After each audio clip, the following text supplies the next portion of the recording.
साथीहरू नमस्कार।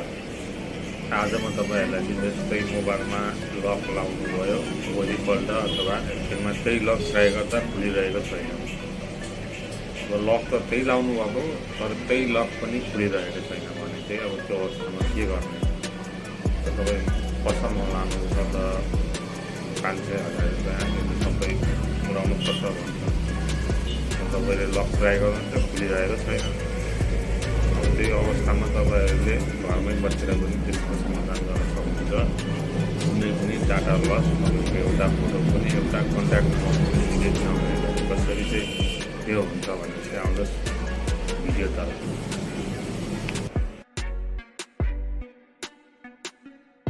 ट्राई गर्दा पनि टाइम लागेको छैन।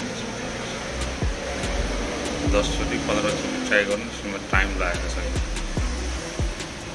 तपाईले लागेको लक त त्यही हो 100% तपाईलाई कन्फर्म हुनुहुन्छ तर त्यो लक खुलेको छैन।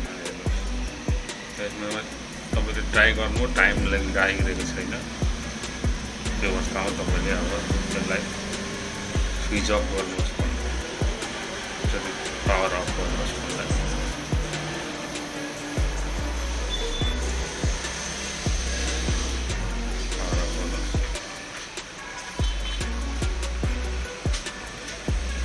अफ गरेर फेरि एकचोटि अन गर्नुहोस्।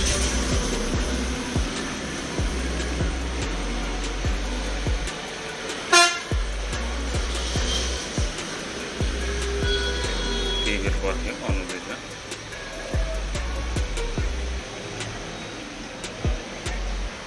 त्यो रेडमीको फोन हो। रेडमीको फोनमा प्रायः यस्तो हुने गर्छ। अरू फोनमा पनि हुने गर्छ तर प्रायः रेडमीको फोनमा यो समस्या आउने गर्छ। लक त त्यही लगाएको तर खुलिरहेको छैन। के गरौँ? अब तपाईँ पसलमा लानु आँट्नु पसलमा लानु हो भने तपाईँको डाटा पनि लस भयो पैसा पनि खर्च भयो। तपाईँ फेरि त्यही लक ट्राई गर्नु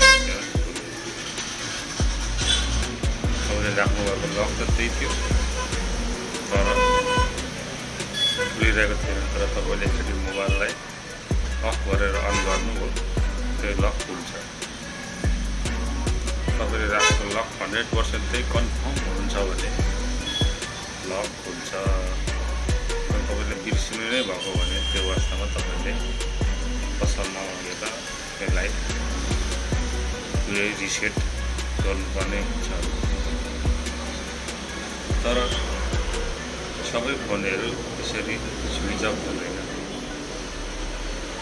कुनै कुनै फोनहरू मात्रै स्विच अफ हुन्छ। तपाईँले स्विच अफ गर्दा पनि त्यही लक मान्छ।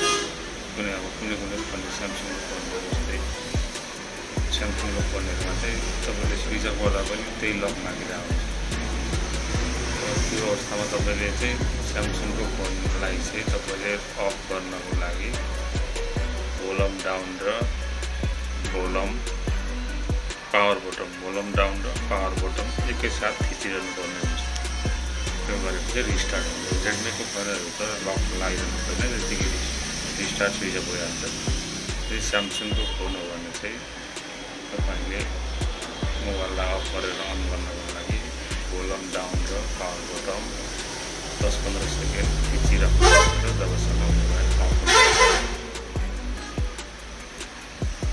हस् त साथीहरू, आजको भिडियो मन परे लाइक कमेन्ट र सब्सक्राइब सेयर गर्न नबिर्सिनु होला। अथवा यस्तै भिडियोको लागि तपाईले च्यानललाई सब्सक्राइब पनि गर्नुहोला।